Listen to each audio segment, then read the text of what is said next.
Day 27, Standards Ministries. Mixing methods and understanding standards.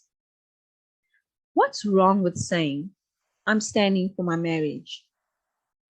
When we first began ministering to women claiming to be standards, we found ourselves on high alert whenever we noticed a woman who used this statement, knowing she had to come to us after being involved in a standards or covenant ministry. First, there is nothing wrong with standards ministries. These ministries have had many restored marriages, so since the Lord led you there first, we would like to encourage you to return there and completely embrace their doctrine. We began encouraging women to return to the standards or covenant ministries and let go of ours due to our concern for you, double-mindedness. When we began seeing some major consequences that only showed up for those who came by way of these other ministries. Here's what God says about the dangers. For that man ought not to expect that he will receive anything from the Lord, being a double-minded man, unstable in all his ways. That's in James 1, verse 7 to 8. Though it might seem like a good idea to look around for as much help as you can find, think of it more like going to two different doctors.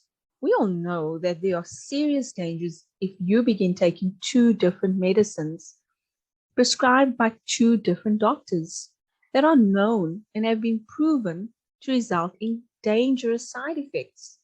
This is true for applying the principles we teach versus the methods and teachings of covenant and standards ministries. They oppose one another and when mixed, have long-term consequences.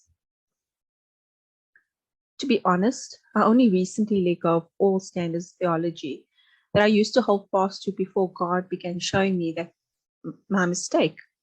If you choose to continue mixing doctrine, you will never see victory.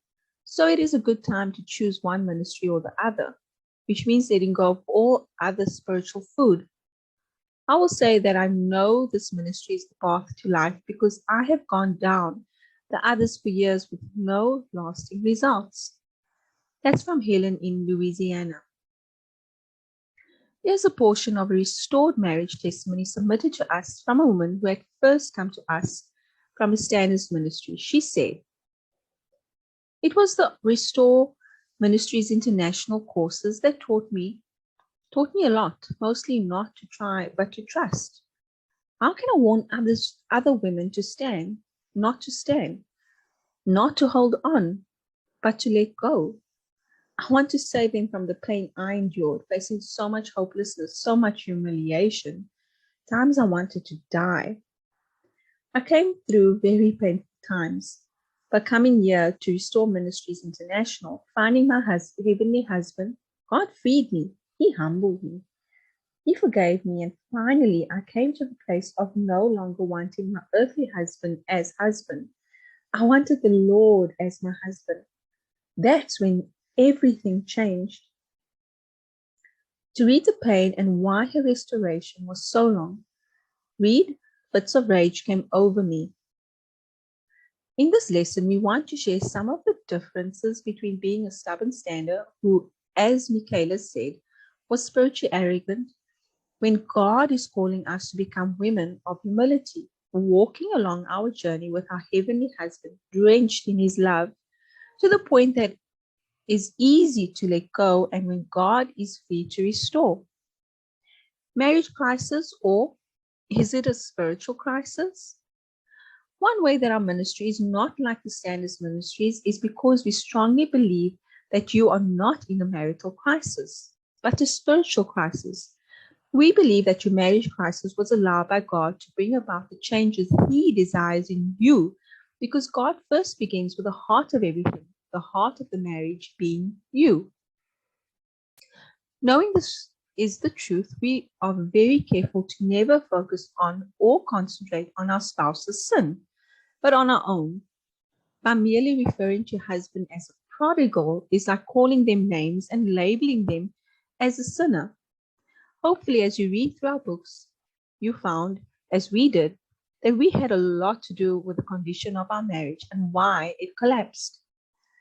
As a stander, we focused on the sins of our spouses and how they were taken captive by the enemy. So we would gather weekly and do spiritual warfare by praying in agreement and demanding that the devil release our captives. That's from Helen. True adultery or abandonment is sin, but so is contentiousness and anger.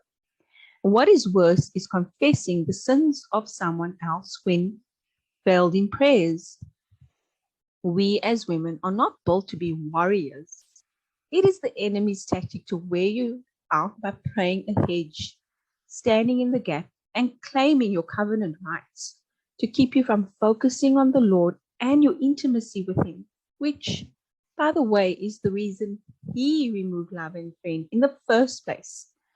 He wants to be first in your heart and life. That's from Helen.